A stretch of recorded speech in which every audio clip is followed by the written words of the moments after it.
रात गहरी हो रही थी। चांदपुर गांव में रंग बरंगी रोशनियों की कतारें आसमान तक जाती महसूस हो रही थी।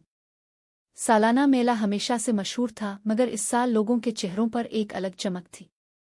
दूर दूर से खानदान, बच्चे, औरतें सभी मेले की रौनक देखने आए थे। गांव के चौक में लगे झूले, मौत का कुनवा, पॉपकॉर्न की खुशबू, चमकती हुई बत्तियां और हंसती खेलती भीड़ ने पूरे माहौल को एक जादुई मंजर में बदल दिया था।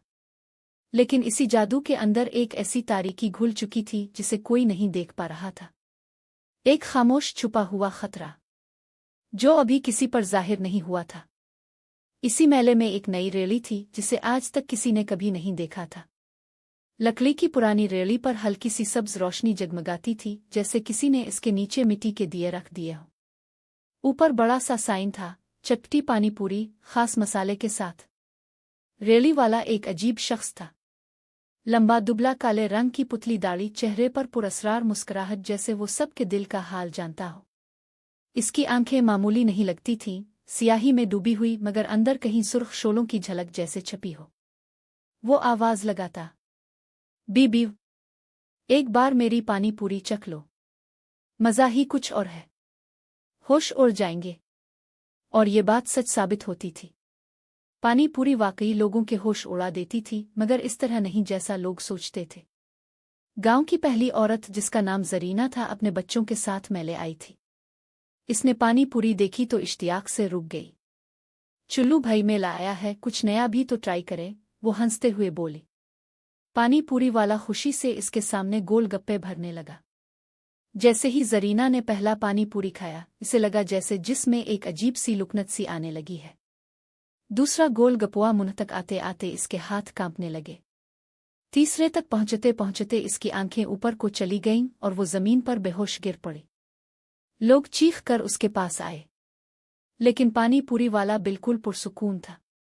वो जल्दी से बोला, मैं इसे हकीम के पास ले जाता हूं, सब हिट जाए, इसे हुआ लग गई है।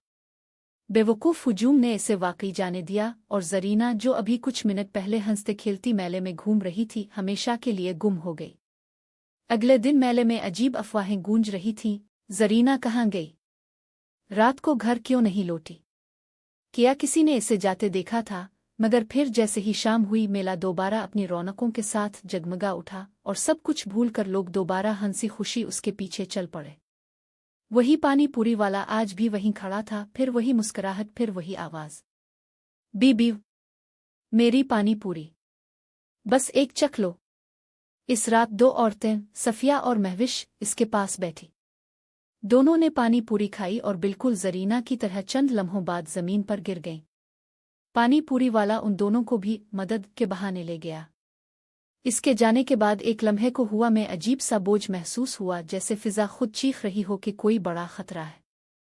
मगर लोग अपनी दुनिया में मगन थे। तीसरी रात गांव में खौफ की लहरें दौड़ गईं।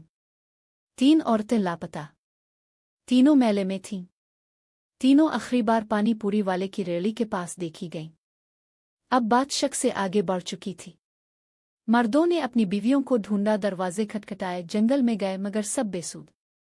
इसी वक्त शफीउल्लाह, एक बहादुर नौजवान, ने फैसला किया कि वो आज इसका पीछा करेगा। मेला दोबारा रोशन था, लेकिन फिजा में अब हंसी कम और बेचैनी ज्यादा थी। शफीउल्लाह झूलों के पीछे छप कर पानी पूरी वाले को देख रहा था। वो बहुत ध्यान से औरतों को घोर रहा था, जैसे उनकी कमजोरी जांच रहा हो। आधी रात के करीब जब भीड़ हटने लगी, इसने रैली समेटी और खामोशी से मेले से निकल गया। शफीउल्लाह इसके पीछे लगा। पहली बार इससे लगा कि पानी पूरी वाला जमीन पर नहीं चल रहा, वो तीर रहा था। कदमों की आवाज नहीं आ रही थी। जंगल के अंदर जाते ही फिजा में अजीब सी ठंडक फैल गई। दरख्तों की शाखें जैसे खुद ब खुद हल रही थीं। दूर के समवर एक उल्लू बोल रहा था। शफीउल्लाह के दिल की धड़कन तेज होती गई, मगर वो नहीं रुक। पुराने जंगल के दरमियान एक काली टूटी हुई भूतिया हवेली थी। पानी पूरी वाला सीधा अंदर चला गया। शफीउल्लाह ने खिड़की से झांका तो अंदर का मंजर देखकर उसके रूंटे खड़े हो गए। कमरे की दीवारों से जंजीरें बंधी थीं और उन जंजीरों से औरतें लटकी बैठी थीं, जरीना, सफिया, महविश। और उनके साथ 2 और औरतें भी थीं जिन्हें गांव वाले अभी मस भी नहीं कर पाए थे। उनके चेहरों पर खौफ जमा हुआ था और उनके सामने एक काला साया उनकी तरफ झुका हुआ कुछ पड़ रहा था। वो सिया बुर्का नुमा बदन, वो गैर इंसानी आवाज़, वो अल्फाज जो किसी शैतानी जुबान जैसे थे। पूरा माहौल भारी सिया और खून जमा देने वाला था। पानी पूरी वाला अपने असल रूप में था। वो जिन था, इंसानों का भेस बदलकर औरतों को अगवा करता था। इसका मकसद था उनकी रूहानी तवानाई हासिल करना। हर रात 2 औरतें, हर रात 2 रूहें। ये सिलसिला वो सालों से मुख्तलिफ देहात में जारी रखे हुए था। अब बारी चांदपुर की थी। इसी रात गांव के मौलवी साहिब ने ऐलान किया कि सब लोग इज्तिमाई दुआ करें।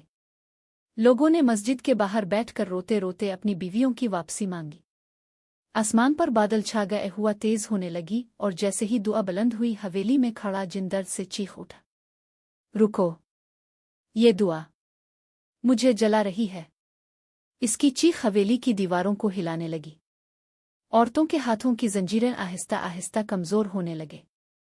रोशनी की पुतली किरणें उनके हाथों पर पड़ीं तो जंजीरें टूट गईं। शफी अल्लाह ने अंदर घुसकर औरतों को बाहर निकालने की कोशिश की, मगर जिन ने एक जोरदार धाड़ मारी। इसका जिस्म अब 3 इंसानों से भी बड़ा हो चुका था। आंखों से सुर्ख शोले निकल रहे थे और उसके दांत लंबे होकर चमकने लगे थे।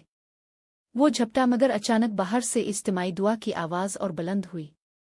जिनकी ताकत कमज़ोर पड़ने लगी। वो पीछे हटा, दीवार से टकराया, धुआं इसके बदन से निकलने लगा। औरतें चीखती हुई बाहर भाग गईं। शफी अल्लाह ने उन सब को दौड़ाया। जिन ने आखिरी बार चीख कर कहा, मैं वापस आऊंगा, तुम सबको ले जाऊंगा। और अगले ही लम्हे धुएं के बादल में तब्दील होकर आसमान में गायब हो गया। सुबह गांव में शोर था। औरतें वापस मिल चुकी थीं, सब लोग खुशी से रो रहे थे। पानी पूरी वाले जिनकी रेड़ी नदारत थी, बस इसकी जली हुई टोपी मिट्टी पर पड़ी थी। लेकिन लोग आज तक कहते हैं कि मेले की आखिरी रात जंगल में टूटी हवेली की तरफ से कभी कभी एक चीख सुनाई देती है, और जब हुआ का झूमका गुजरता है तो ऐसा लगता है जैसे कोई सरगोशी करके कह रहा हो, मेला अभी खत्म नहीं हुआ।